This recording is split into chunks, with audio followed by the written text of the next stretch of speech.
All right, my friends, welcome. We are starting a new mini-series tonight. We did our three-part mini-series on Zemanim. Now we are moving on to more merciful topics about Chukas Akum, which broadly, we'll talk about what it actually means, but I'll translate for now as general, secular, non-Jewish culture. But we will sharpen what that term means. So we're talking about how we approach non-Jewish culture through the lens of Moshe Feinstein's literature. And of course, part one of this either two-part or three-part series. I realize if I say two-part, it'll become a three-part. So maybe I should say that, because if I say a three-part, it'll become a four-part. So the first part will be Thanksgiving. Naturally, Thanksgiving is, thanks. What'd I say? Oh yes. As it says, or as you noticed already, it says Thanksgiving, which was me copying and pasting from what actually says in the tshuva. That's how it's spelled in the tshuva. Thanksgiving, not Chag Hodu or whatever it is in modern Hebrew. Though I think that might be mentioned as well. This is what we come to. This is why we learn Igros Moshe. We want all the fun transliterations, right? So the funny part is I might be wasting your time because I'm actually supposed to interview Rabbi Michael J. Broyd on Thursday, who wrote the essay, now the book, on halacha and Thanksgiving. Like, he compiled everything on it. So my hope is that in part two, I might have some chidushim that others may have not noticed as much. Part one is a more modest goal. Part one tonight, if we could accomplish this, I will be happy, is looking at the four tshuvos of Moshe Feinstein on Thanksgiving. Now, why does he need four tshuvos? Well, the interesting thing is that his opinion kind of, I don't want to say changes, but let's say maybe it gets sharpened over time. So this is our goal. We'll do Thanksgiving tonight, God willing. Hopefully we'll get to some of the a little bit of the reception on it as well. And then part two, we'll be talking about more broadly how Rav Moshe Feinstein conceptualized Chukas Akum. So again, that's key term for the night. I will reference that a lot. Chukas Akum, for argument's sake, just interpret it as non-Jewish practices and culture. Okay, so the first tshuva is one of my favorite in terms of it, just for I would say eyebrow raising, amusing. I just get a kick out of it. So the first tshuva over here on the sheet is an Even Ezer Chelik Beis Siman Yud Gimel, and it is in what do we get? Tafshin Chaf Gimel. So we're in the early 1960s over here. So you'll follow how there's going to be a big jump in a moment. And this, to me, is just like the most modern Orthodox tshuva possible when you look at the compilation, not the answers, the questions. If you look at all the questions in the tshuvos, you'll notice that this guy had to have been like a rabbi of modern Orthodox community. So here they are. The first one, of course, if you had to guess, like, what would that be? What would the question be about? We celebrate Thanksgiving. Well, oh, that comes up later. Yeah, it's very good. We will, well, not exactly actually, but the first one is Rikudim B'Taruvos Anashim V'Nashim. Mixed dancing, right? You can't that's the signature, right? You can't go wrong. I once made a flow chart. I saw somewhere on social media, which, like, it was a very intense flow chart, and somehow everything just met in the middle of, like, whatever the issue was leads to mixed dancing. That was the so here it is. The second one is the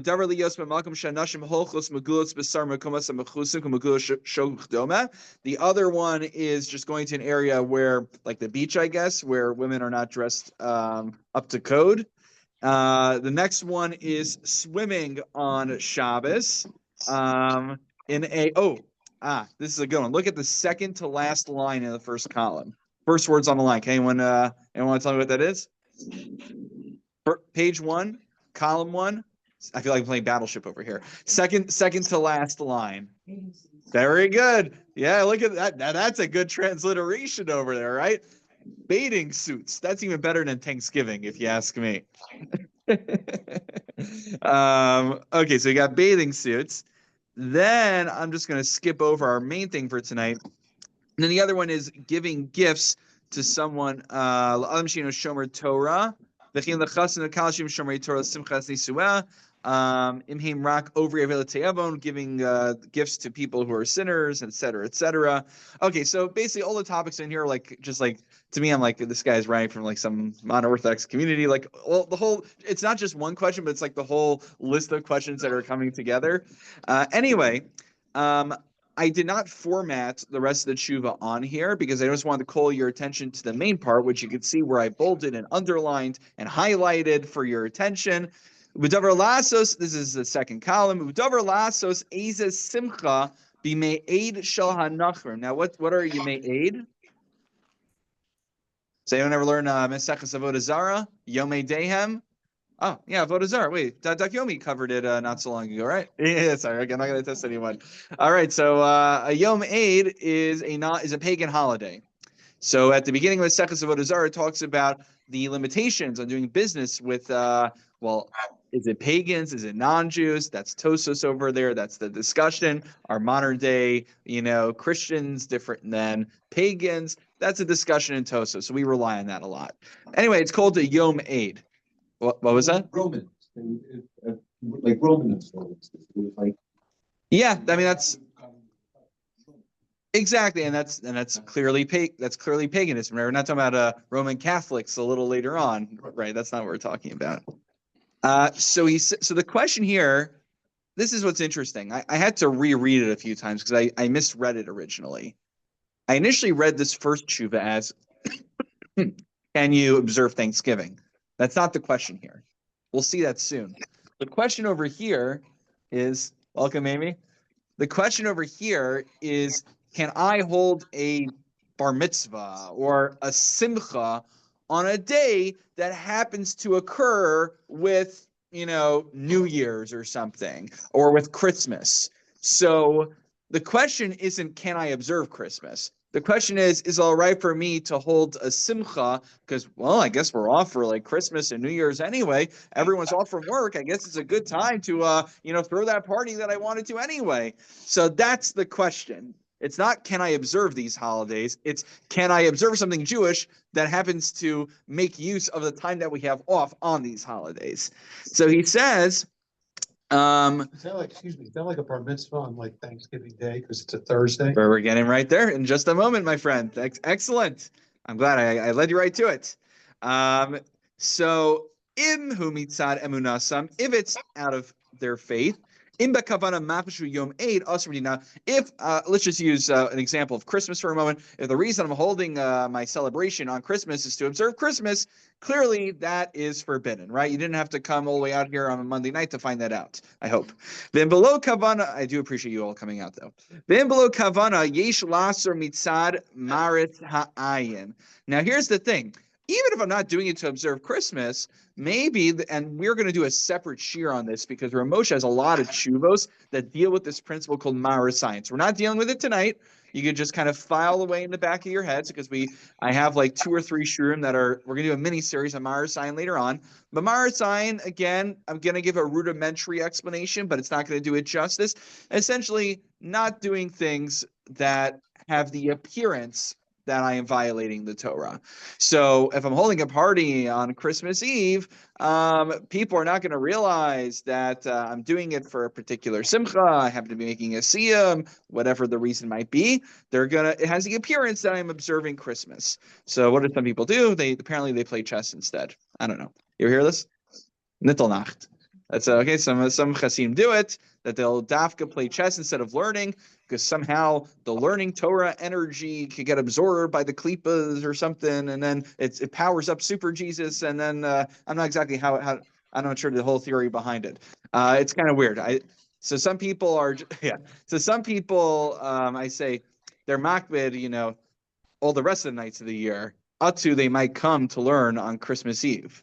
See, it's a new chumrah, a new stringency, everybody, right? Don't learn any night of the year because you might come to learn on Christmas Eve. So if you want a new stringency, it's like that. It's like I say, my personal chumrah is not to wear a hat because then I might come to put a covering on the hat. And I might come to walk when the erev is down wearing my hat on Shabbos with the covering on it, which is potentially problematic according to Ramosha. So there's everyone has their chumras. Anyway, Usuras mitzvah. What about a mitzvah meal? Not just a stam party, a get together with friends, but what about a sudas mitzvah like a bris milah or a pidyon haben? Yesh lasos afilu may age shalahen. So then I'm allowed to do it even on their holidays. Why? There's a difference between a party that I just have, I guess we're all free on Christmas Eve, may as well get together with all my buddies and have a party, versus the Pidyon Ben falls out 30 days out, or 31 days, depending on how you calculate, falls out, it's a separate Shuva much we'll talk about, after, around 30 days after the baby is born. A bris milah is going to be, if it's on time, 8 days after the baby is born, which... By the way, I will let you know because Baruch Hashem, we now have a new nephew who was born as past Shabbos, and thank you. I'm not doing it to get pats on the back. What I'm saying is that might mean we have to go to a Shabbos bris in Fairlawn. So I'm in the middle of finding out if I'm obligated to be there. I'm doing my best to stay here if I can, but you'll forgive me if I lose this one. Okay. Anyway, so if it's an obligatory suda. That's obligatory suda. You got to do it. Sudas bar mitzvah. There's no mitzvah to have. When we get to the bas mitzvah, see, this is. I'm connecting everything. Basically, all the shurim are all interconnected, my friends. So it's hard to cut it off. But when we do the bas mitzvah topic, my favorite throwaway line in his treatment of bas mitzvah is he says, I know I've been just railing against doing, spoiler alert, he's opposed to bas mitzvah ceremonies, but he says, if I could get rid of bar mitzvah ceremonies, I would do that too. So, right, really egalitarian when you think about it. Yeah, that's why he was doing it. But as soon as bar mitzvah, you can have the party anytime you want. But, the kid becomes bar mitzvah when he becomes bar mitzvah. But, that's the thing here. Sometimes people say that rabbi bar mitzvah to me. It's not a verb. You don't bar mitzvah somebody. Oh, that rabbi married us. I mean, forget about how that sounds, but like the rabbi doesn't marry you, right? You, the husband and wife, they get married. The rabbi supervises and oversees it. Anyway, I'm still happy for us to perform bar and bas mitzvah ceremonies here. Don't get me wrong, but we just got to get straight what's going on over here. It's not like when Lev was up there a couple of weeks ago, all of a sudden I waved a magic wand and biddy bop biddy boop. Oh, you're bar mitzvah. It didn't. No, he was bar mitzvah because he became bar mitzvah. But we were more than happy to celebrate the moment and mark it. This is for religious holidays. Lee, you're so good. We set this up. I paid him ahead of time to ask all the good questions. Yes, very good. So if you take a look over here, my friend Lee, look at the next line. V'yom harishon mishana shalem. But what about New Year's? V'chein Thanksgiving. Ein lasor midina. If you want to have a party that falls out on New Year's Eve, which is interesting how he puts that together with Thanksgiving, how he doesn't necessarily treat that like Christmas, even though the whole point, I don't know if he gets that New Year's is because it's Jesus's bris, right? It was his bris. Erwin Niederber, who was he was here actually for the installation. He's the gabbai at the meeting I was at back in Stanford. So he would always like try to mess with me. He's like, "Oh, are you coming to the bris on Sunday, whatever it is?" I said, "We're having a bris and no tachana." He's like, "No tachana." I said, "Who's bris?" He's like, "What? You go look at the calendar." So that's he'd always play that one on me. All right. So, but of course he says, like, you want to be a Baal Nefesh, you want to be extra from. We're going to have a whole shir, God willing, on what it means to be Baalei Nefesh, but we'll just translate for now as someone who likes to do, Baal Nefesh is basically the guy who buys like the super duper deluxe premium package of the Arba Minim, of your Lulav and Esrog. That's what he means by Baal Nefesh. That's the best way I can concretize that. So that's really the first shir. The first shir, he just, Thanksgiving is a quick throwaway. And he's not even talking about observing Thanksgiving. He's talking about, can I have a simcha on Thanksgiving?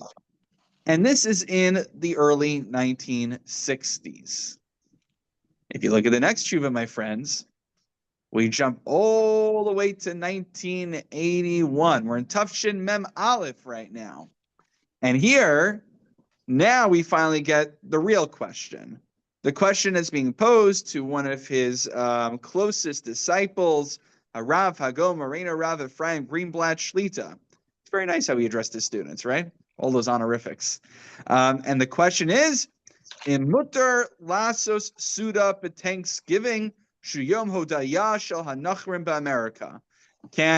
Is it permissible to have a suda, a meal on Thanksgiving, which is a day of thanks for the non-Jews in America? That seems rather explicitly our topic for this evening. So notice how the topic now shifts a little bit. And you'll notice that there are different concepts that come up in each tshuva. So let's try to cover some of the important highlights. First of all, I bolded over here in the second line in source number 2. He does reference his earlier tshuva that we just looked at. But of course, he understands that that didn't really address the question at hand. But now looking at the bolded text, simcha usuda Thanksgiving. What if I don't just want to have a bar mitzvah celebration that happens to occur on Thanksgiving when everybody's off anyway? What if I actually want to celebrate Thanksgiving itself? So before I tell you what he says, let's get a yay or nay, thumbs up, thumbs down. Do we think Thanksgiving's good or bad? Thumbs up for good, thumbs down for bad. Right ahead. Okay, well, that's a good question. What do you guys think first? Let's see the thumbs. Let's see the thumbs. Let's just go. Okay, is anyone with the thumbs down? I see Rabbi. Yeah. That comes up later in the packet. That's shear number 2. When we talk, I'm not even joking. When we talk, oh, you know what? Now I have to show it to you. Oh my gosh, I was gonna say this for later. I have to see where I put this in the packet. There is a tshuva in here about a barchan. Where is it? It's somewhere in the packet. Give me just a moment. I can't pass up the opportunity. I have to now see where I put this in. There's a tshuva about barchanim in here. Here it is. If you look on page 9, this is a tshuva that's about magic shows, about sleight of hand. So, right, magic is forbidden, but sleight of hand arguably should not be a problem because everybody knows that it's just a bunch of tricks, right? So he has a tshuva dealing with it.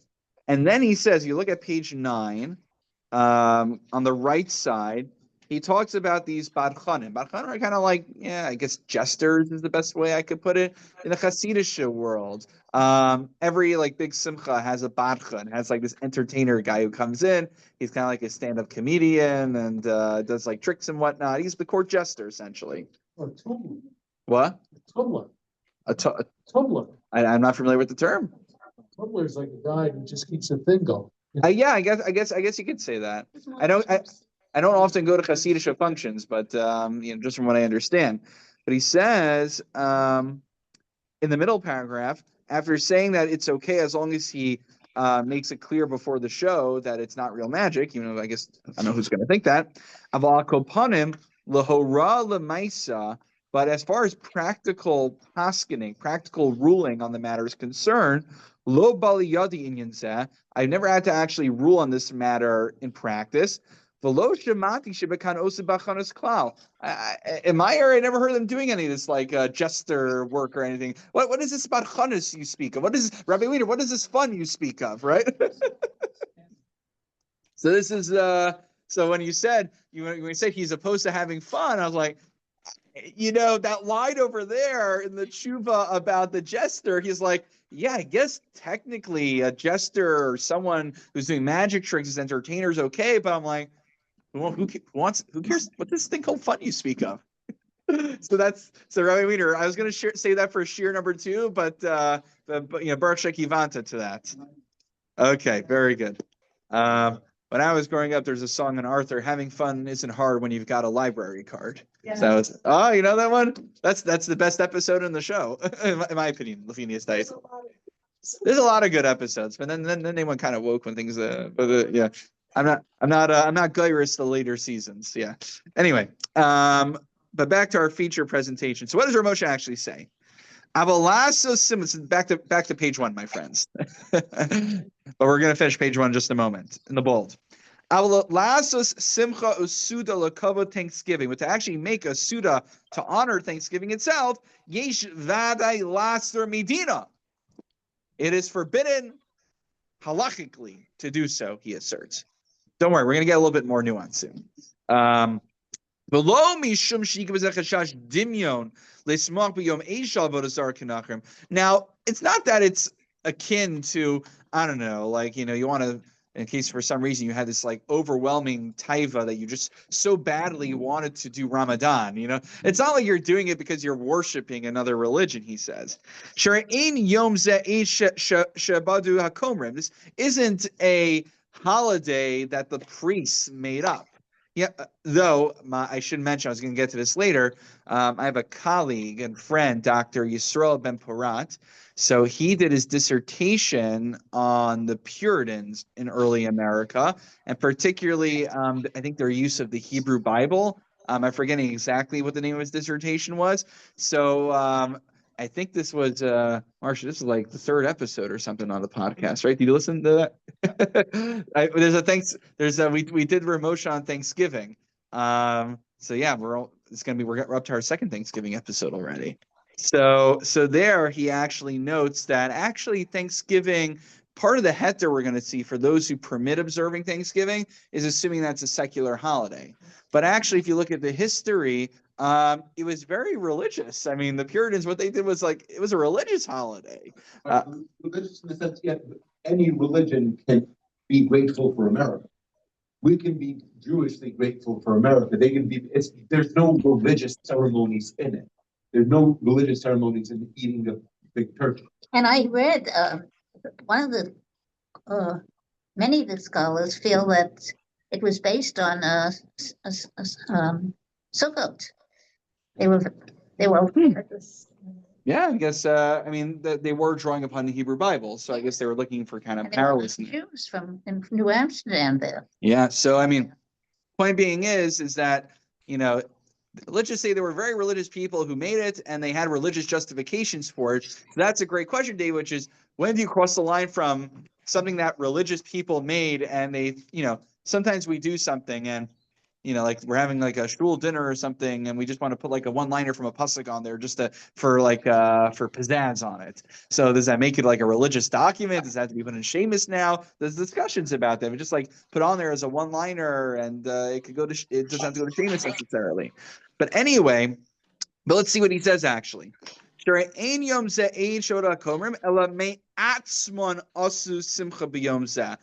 was something that kind of just came naturally and organically. They're like, oh, we don't have a lot of food. We found this turkey. We should be really thankful to God. Wonderful, gewaldic, beautiful. Hakar Satov is a great meat to have. And that's one of the arguments that people make, which is, well, isn't Hakar Satov, isn't gratitude a Jewish value? Yeah. So, I mean, that's going to be one of the arguments pro. Spoiler alert, Rosalovichik was okay with Thanksgiving. I always have like my dependable foils when I'm doing Rav Moshe. It's like if I'm doing a singing, I'm like, oh man, like I need to find like more makar position. Oh, probably to Satmar Rav. Oh, I need to find someone who's like more socially like liberal than him. Oh, Rosalovichik, great. So I always have my dependable go-to foils when all else fails. But that's like that's a little lazy on my end, admittedly. It's too easy to find. Anyway, turning to the next page, if you look at the bold section there. So here's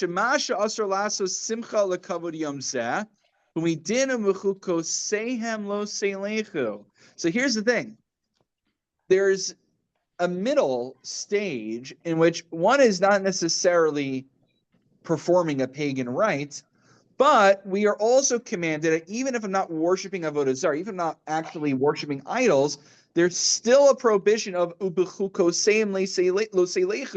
I shall not follow in the customs of the non-Jews. Even though this isn't necessarily intrinsically tied to idolatry, to idol worship. Even though it's just some silly, you're going to see you'll see later on what he means. He comes back to this point. Even though it's just an empty gesture, an empty idea without any real religious content to it. He says there's still an issue of following the ways of the non-Jews. Now, I should note before Moshe Feinstein, this is already debated. I believe in the Rishonim and the early Achronim already have this debate about how broadly do we interpret this prohibition of Hukoseim lo seilechu? Is it more tied to practices that came out of pagan culture, or is it more broadly if the non-Jews weren't doing it, would I be doing it? So there's different opinions on how broadly you can imagine how broadly some people want to, if they wear certain clothing, non-Jew, what? Like wearing pants. Yeah, I guess you just came up with the new chumrah. There, okay, there you go. So he says toward the end of the tshuva of tshuva number 2, Umi shamar shu isar avodah zarah. Now here's the thing. He says, even though I say it's forbidden, it's like it's forbidden, but it's not. You have to give up your life for it. You have to. You have to like stand up and say, "I'd rather die than eat turkey on Thanksgiving." Right? He's not going that far. Right? We got to give him credit. What does Rav Moshe say? Now, those who want to assert that this is idol worship, the ikal achilas tarnagol hodu b'yom Thanksgiving chumer di'hareg v'ayavor, and someone say that you should give up your life before eating turkey at Thanksgiving. Lo yada uvda. He doesn't know what he's talking about over here. He just doesn't understand what Thanksgiving is. V'abino yodea dine di'hareg v'ayavor. Not only does he not understand Thanksgiving, but he doesn't understand the halachic parameters of the principle of yahareg v'ayavor, when you're supposed to give up your life or not. So you're an Amma Arts when it comes to understanding American culture and to halakha. So he really laces into that one. But he says it's still forbidden about imitating the non-Jewish culture. But even after all is said and done, if you look at what I highlight, again, it looks in grayscale because I'm trying to not destroy the shul printer.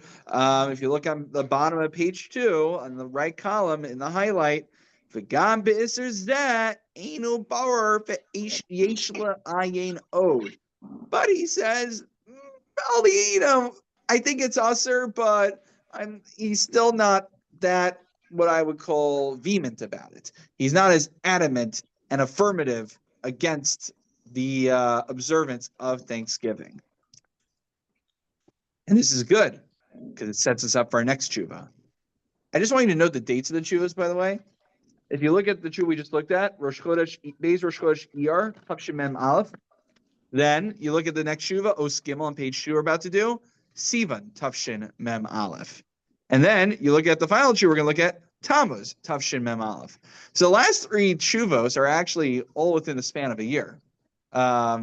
So it's not clear to me what suddenly made everyone started begging Rav Moshe to write tshuvas about it. The third tshuva. So here's the interesting thing about I don't do a lot of this because I'm not like a historian manuscript guy, but when I do find these things, it is of interest to me. So if you look at source number 3 over here, I write that it's from the Igros Moshe. But actually, this is a great example of something that was published elsewhere beforehand.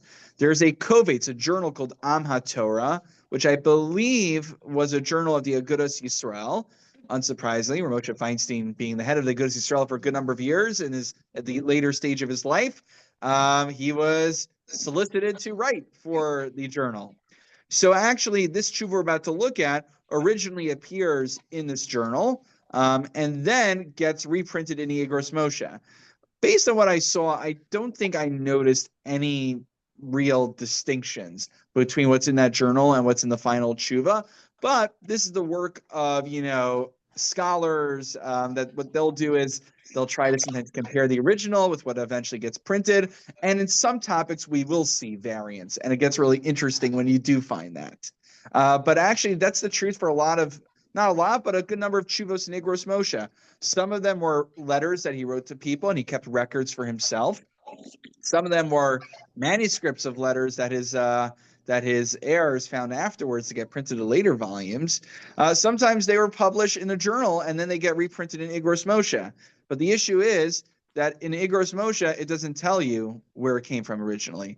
So what you have to do is either be really knowledgeable of all these journals and find out where they were originally, look up a reference of someone else who already did the research, or be good with a nice program called Otzar HaChachma, which lets you search words and then find things in other books, which has been very helpful for putting these kind of things together. Anyway, that was just a little bit of a tidbit, but let's see what he writes in the next tshuva. So, okay, here we go. The next tshuva is Im Atzer Mitzad V'Chukoseim Lo Seilechu L'Shtati Besudas Yom HaHodaya She'osim B'Artz Sabris. Same idea again, but right at the beginning, already in the title, he mentions the issue of V'Chukoseim Lo Seilechu. So here we go. Skip to the middle of the paragraph where I bold the Gemara in Kiddushin. Talks about Yanai Hamelech. So Yanai Hamelech, the Gemara tells us, King Yanai, Asa Simcha Bichvisha Demachama. I'm sorry. So what happened was that Yanai Hamelech wins a victory, a military battle, and we're told that they celebrate, that they have a celebration to honor this military victory. Now, here's the thing. It sounds like that's a good precedent for Thanksgiving. We see in rabbinic literature that the Jewish people had a special occasion where they were saved, and they had a Suda, and they had a meal to thank God for the salvation. Great. Thanksgiving's nothing new, guys. It's already in the Talmud. We got it all figured out.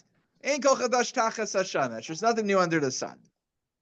However, Ramosha says, if that's going to be our precursor, if that's going to be our halachic paradigm, we need to make sure and ask and interrogate, does Thanksgiving fit within the Yanai Hamelech framework? Is it analogous? And he points out two important distinctions. Number one is establishing it, like making it an obligation. You know, it's some people are like, oh my gosh, if you were not here on Thanksgiving with the family eating turkey, then you know, like you're not gonna have a chelik in Olam Haba. You know, it's like you lose your portion of the world to come, right? If you start treating it as obligatory, that's where things start getting a little bit too religious. But Yanai Hamelech's victory and celebration was it was kind of like a discretionary. It was discretionary. So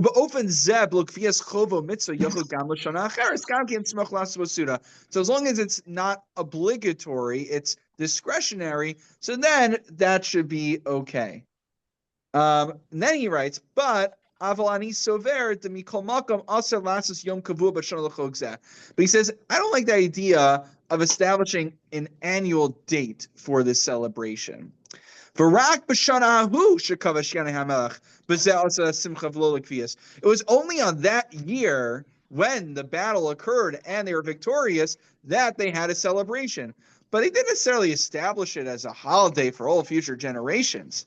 And according to the Ramban, to add on extra holidays that are not mandated is actually in violation of, here's our next halachic prohibition of the evening. Check this off your bingo card. Baal Tosef. There, you got it? Don't add, don't subtract. Very good, Lee. Right? We have a prohibition about Tosef, do not add on to mitzvos, and Baal Tigra, do not deduct from mitzvos. How about all the Israel holidays we have now? Marsha, what a great question. What a great question. You just opened up the Pandora's box for me. Well, we will be doing Ramosha Feinstein's approach to Eretz Yisrael and Medina Yisrael as we get closer to Yom Ha'atzmaut, actually. This essay actually has not yet been published in tradition because things were pretty intense in Israel, so they didn't want to publish anything that could come anywhere close to criticizing Zionism. But Baruch Hashem, for many reasons, the war seems to have wound down, so maybe they'll let me publish it this year. We'll see what happens. They made the right decision on their end. But to briefly address Marsha's point, Marsha's saying, wait a minute. Well, actually, Marsha, why don't you speak out your point? Elaborate, please. Well, we have Yom Ha'atzmaut, Yom Zikaron, Yom Yerushalayim, and this, do we say Hallel those days? Or, you know, there's a whole... Yeah. So one of the many arguments halachically that were made, right? There's the ideological. It's one of those topics where obviously ideology and halacha kind of, there's a little bit of a fuzzy line between them. But one of the halachic arguments was Baal Tosef, were we to institute a new holiday? And there's a bunch of levels of it. Who are we instituting a holiday? And is this actually a religious holiday? Or are we treating it religious an issue? What? Is it religious or not? Because if you're celebrating, like, for example, Yeah. this is a great country and we celebrate, we have barbecues on Independence Day. Yeah. Is that okay? Right. Because that's like a military, So you know what? Maybe we should do Hallel on Thanksgiving. We should be consistent, right? Well, I'm not saying, This is a great point, guys. You guys are my focus group over here. This is I'm not saying. Shalshus isn't the only focus group apparently I have. Yeah, Lisa, yeah. No, I'm just saying that since like you said, with Alexander Yanai, well, actually, I think it was a Stuckey. He had that, and we celebrate Independence Day. Now, is that like being like the non-Jews? Well, that's very close to the Thanksgiving one. Oh, you're saying having a barbecue. Well, the fun. It's the same thing, like celebrating Independence Day, right? I think it's the same way of Thanksgiving, pretty much. That's what I mean. Right. Though the barbecues are not really part and parcel of Independence Day. It's kind of something like people. Maybe the fireworks are the Chukas. I'm not trying to draw. Not trying to. It's like what do you call it on Memorial Day weekend? So some people say that the barbecues are actually kind of disrespectful to the whole thing. It's supposed to be more solemn. It shouldn't be just out there barbecuing. So the going to a parade on Memorial Day. That's fine. well, let's finish this again. You'll tell me when we get to the end of it. But yes. So actually, in my the old shul that I was at, one of the original rabbis, Rabbi Aaron Krantz, I think they actually said Hallel on Thanksgiving also. So maybe we ought to start it up over here. We should be consistent, right? There we go. Okay. Next ritual meeting, my friends. Whenever that is. Joe, what do you think? What do you think? Hallel on Thanksgiving? Struggling over there. Okay. He says whatever the rabbi says. It's a good approach. So they were. All right.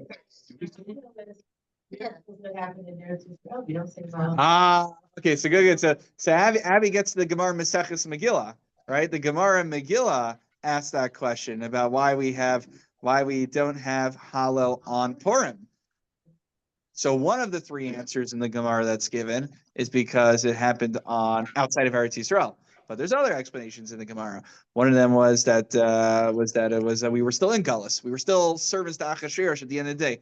Then there's a third one, if anyone remembers it offhand. I'm sorry, my Vikias isn't that good. It's been a while since I did Megillah, but there's three reasons there. So that's one of the arguments that people will make. But we'll do a whole shiur on it as we get closer to Yom Ha'atzmaut. It's already prepared, locked and loaded and ready to fire. Okay, but back to our featured presentation. This tshuva also ends off in a very strikingly similar manner to the previous one. Even though there's, maybe Baltosif's not the right angle. I'm not sure if it's a Bechuko Sein Lo Seilechu. Is it the cultural issue? Is it Baltosif? Is it introducing new holidays? Do we have the authority to do that? He says, we got different possibilities of why it might be forbidden. Mikol Makom, Isser Vadeuze. He's like, something smells wrong over here. I know it's usser. We just have to find the right Isser for it. Which that's kind of like I always go back to this. Electricity on Shabbos is probably one of the best examples, case in point, where many of the poskim, this doesn't really feel Shabbos-tic. All right, which malacha is it? Let's figure it out, guys. Or is it a malacha? But it's definitely going to be usher for some reason. So look, he's putting his cards out on the table. I appreciate that. And now we come to our final tshuva of the evening. And I see Carmita's on, which means Carmita, I have to end this at a reasonable time because we have a youth meeting after this. So I'm actually on a time crunch. So you guys are lucky. All right, our fourth and final tshuva, Rosh Chodesh Tammuz Tuf Shin Mem Aleph. All right, so we are already toward the end of 1981, and this is a lengthy tshuva. And I still, even the part that I cut out and put on here is still rather lengthy, but I'll try to get to the essence of it. Okay, so the Ramah talks about something called Darchei HaEmori, that we're not supposed to follow the ways of the Emori, or basically follow the ways of the pagans. And Ramosha wants to get to the bottom of what Darchei HaEmori is. If you see the Ramah over here, the Ramah says, it's at the top of page 3, Shinagu Lachok, the Ein Tam B'Davar, if there's something that the nations do, and there's no perceptible. I'm going to translate it a certain way right now, but Ramosha is going to have a different way to read it. So I'm setting up the standard reading, which will ultimately be our straw man. Just getting you primed for that. So the standard reading of this is that if non-Jews have some weird practice and we don't know why they go out in costumes at the end of October and collect candy, we're not really sure what's behind it.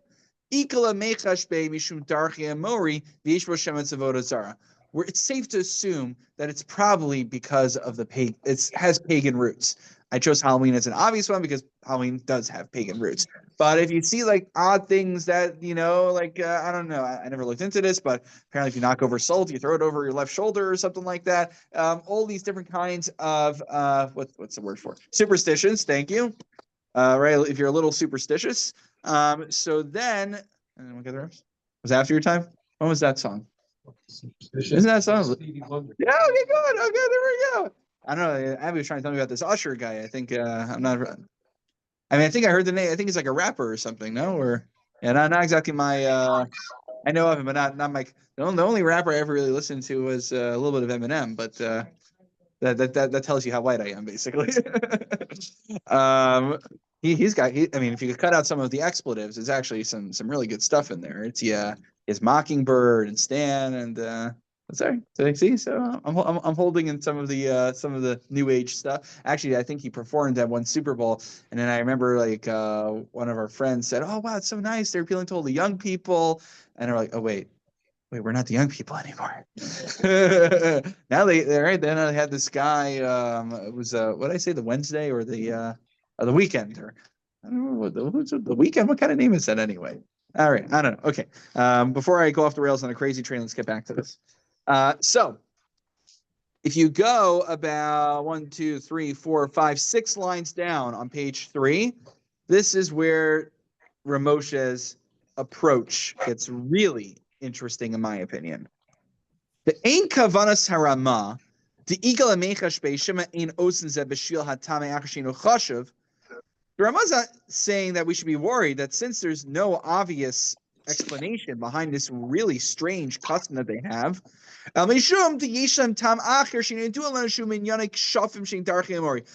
be concerned that it has to do with superstition, with magic, and that's the standard way to read the Ramah. He says, do not read the Ramah that way. That's an erroneous reading. Ella kavanaso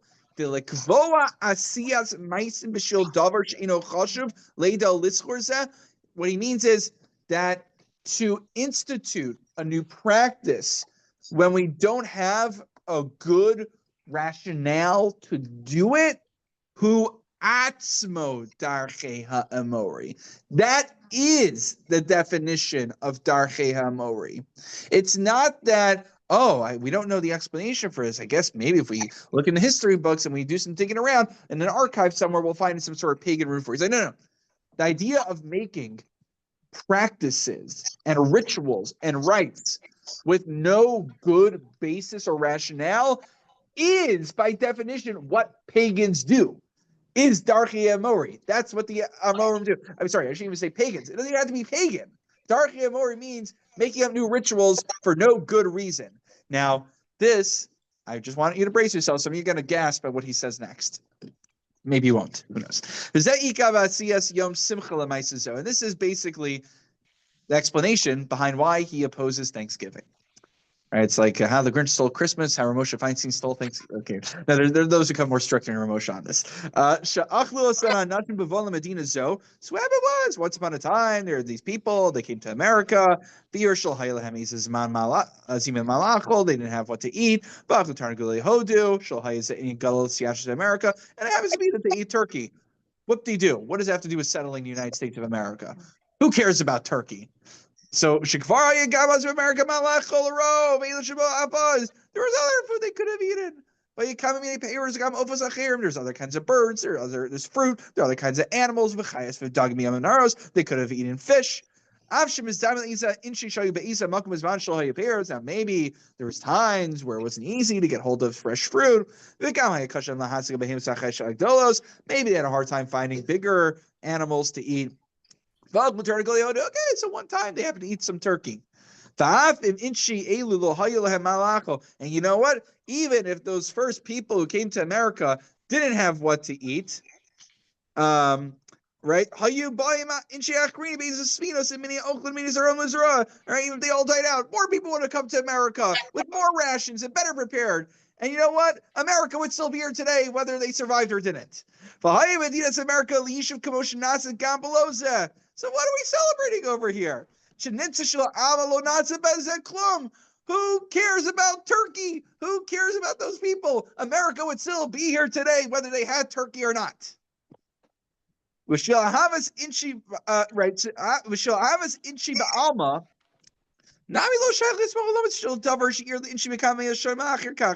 Why are we creating a whole annual holiday, a whole yontif, out of some small miracle happened to these guys who came from across the sea and they had a great time with the turkey one time? Who cares? Back to the bold text. Now that's what it means when Ramah says Maisa Mori, the practice of the Amor. Sorry, I get myself so built up into this. Last time I got this excited was when I was reading Noda Behuda against the Shem Yichud that the Hasidim do. It's Rabbi Wiener's favorite. The rebuttal's coming up this Shal Shudas, by the way. So you should anyone who wants to hear the rebuttal, you should come to that.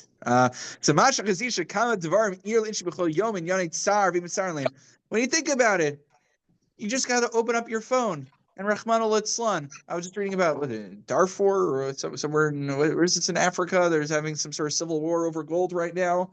And I was listening to the New York Times Daily had coverage over it. And then the two people who are doing it are like, yeah, I don't get it. Like how there's like a terrible genocide. They said it's even worse than what happened in Gaza. Like why haven't we talked about it up until now? And I was like, that's a great question. Anyway, okay, sorry, but I was just like listening. I was like, this spawn. I'm like, whoa, they actually like self-reflected on the fact that they only focus on Israel and Palestine and nothing else. Anyway, so they said, oh, I guess now that the war is over there, now we have time to focus on other atrocities in the world. I'm like, shkoyach, wow, amazing. Anyway, that's so he says, if you look in the world today, there's a lot of terrible things happening. There's a lot of reasons to tear kriya. And you know what? Think about how many babies are born every day. Think about how many weddings that take place. And like we don't mark each and every random wedding that goes on out there, and we're not at every levaya that happens in the world. Also, it's about mamish, even if it's at the same time. When it says that might be a v'chinga. It's a typo or okay, maybe I don't know the word. So like this seems like a really odd event to make a holiday for in perpetuity for us to celebrate.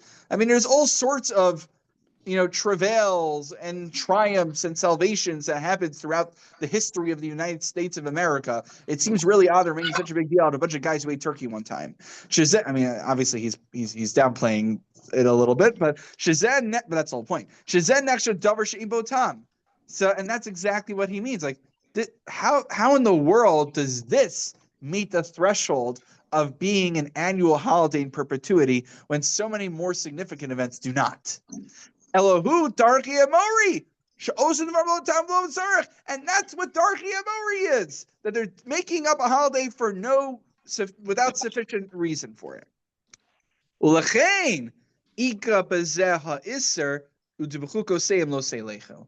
And he says, this is what I mean. Right? Use a chukoseim lo seilechu to say we can't do something because it's non-Jewish culture. It's a little lazy. Right? You could answer the whole world based on that, and there are some people who do, as we know. But that's kind of lazy. What Rav Moshe does here is, when I read this, I'm like, whether one wants to agree and challenge the significance of how they had no food and they had the turkey, and maybe you could argue with the Metzias. Maybe it was more significant in the story of America than he's giving it credit. We could, maybe someone could. Rav Moshe was not a historian, so I wouldn't be surprised if someone can make a counter argument to that. But what I do really appreciate about this tshuva from Rav Moshe is his articulation of the definition of Tuchukosem lo seilechu and Darchei Mori in particular. That it's not just, oh, the non-Jews do it, so I guess we can't do it, right? It's a little bit lazy. What he's saying is the whole idea of creating a holiday requires a sufficient rationale, a sufficient threshold has to be met. He doesn't precisely define what that threshold is, but he says this ain't one of them, is his argument. It's more like he just doesn't like turkey. So this is the funny, so that's the funny, Vegetarians can have Thanksgiving too. And two. Yeah. It isn't just the turkey. well, here's what I want to get to actually. The other thing is this, sorry, Oh. is that this has become a day off for everybody. So there's kind of I'm trying to think of the right word, where it kind of flows to where people get together because everybody's off. Mhm. That, so they might not have nothing to do with the tshuva, but because of But the they- fact that no. nobody. Well, everybody's that off. brings us back to the first tshuva. Yeah, but we don't do it. We don't do it on Christmas. I know some people just serve turkey on Shabbos, so that way if you do that, like if you're docha to Shabbos and then the turkey then. I mean, look, I think We do turkey is like a healthier kind of poultry to have. We did that with the, Yeah. in Israel, we said it's a holiday, a sheni shel, Yeah, the sheish, I like that. So this is what I was waiting for. Rabbi Wiener raises a very good point. And admittedly, I did not check the Masoros Moshe yet or the secondary literature, I'll call it. But as far as I know, and if anyone here knows or someone listening to YU Torah recording afterwards figures this out, he doesn't seem to address that question. That's what fascinates me the most about this.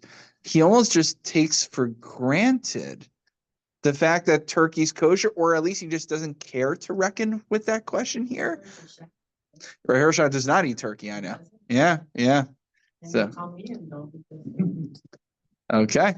So that's so does he ban it or just say he shouldn't have, doesn't, is not. Thanksgiving. You want the bottom line, right? Yeah. Okay, good. So let's go to the end of the tshuva. Very good. So he says, just look at the second column. I bolded a few lines here, but he reiterates the point. He reiterates that again. Let's tone things down a little bit. This isn't avodah zarah. This isn't idolatry, right? This is not a actual pagan holiday. And if you look at the bottom of that paragraph, he again reiterates the Baal Tosef concern of instituting new holidays. But we're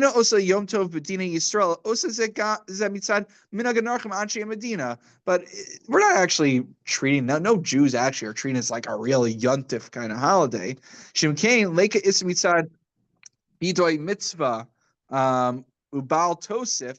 But he says, in the end of the day, since we don't actually regard it as a true holiday, think about it.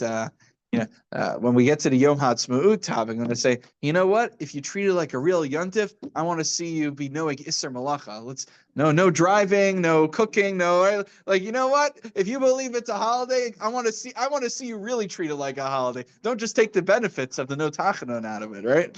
I was going to say also, the issue is if the whole point is to celebrate and to do a musical holiday just causes me more agmas nefesh. I get more stress from the musical hallels. So it's actually I'd be much happier with just a tachanon actually. So maybe als the simchas yantif of Yom HaTzmaut, maybe we should just do if it's on a Monday or Thursday, we could just do a short tachanon and call it a day. How about that? All right, we all have an agreement. Great. Okay, good. I'll tell Jordan and Robbie. But he says nonetheless. At the end of the tshuva, nonetheless, ra'oi lahachmir. It's good to be stringent and not to observe it. But even at the very end, even after that whole strong argument against the basis of Thanksgiving, he still doesn't quite get to the finish line of fully prohibiting it. Now, very briefly, and I will try to very briefly. Take a look at page 6. This is the reception. I did not put on all the sources that disagree with Rav Moshe because basically, yes, if you look at Rav Hutner and you look at the Chukas Van Hagos and you look at basically any other kind of rabbi who's in Rav Moshe's orbit or to the right of Rav Moshe Feinstein, they will author Thanksgiving for the most part, with very few exceptions. So I did not feel it was necessary to put them on there because it's, as I said, it's very easy to prohibit something. Rav Moshe's nuanced approach, I think, is appreciated because he doesn't just lazily shoot out Chukosein Lo Seilechu. He actually articulates the reasoning behind it. But if you want to see Rav Soloveitchik, just for fun, source number 7, Os Zion. You brought Rav Schechter before. Rav Schechter says in his Sefer Nefesh Harav, his reflections on his Rebbe Rav Soloveitchik, she'ein b'achilas b'yom Thanksgiving mishum chukas hagayim. Rav Soloveitchik did not think that there was an issue of observing Thanksgiving. I guess even a language observing is it's an interesting term to use. Then I put over here a little excerpt from my friend Dr. Yisrael Ben Parat's essay, Ramosha Feinstein, The History of Thanksgiving, which is well worth the read. You can just Google it. It's on Torah Musings. And then I'll just conclude from, it's hard to take one thing from it, but from Rabbi Michael J. Broid's Thanksgiving, a secular or religious holiday in the Journal of Halachic and Contemporary Society.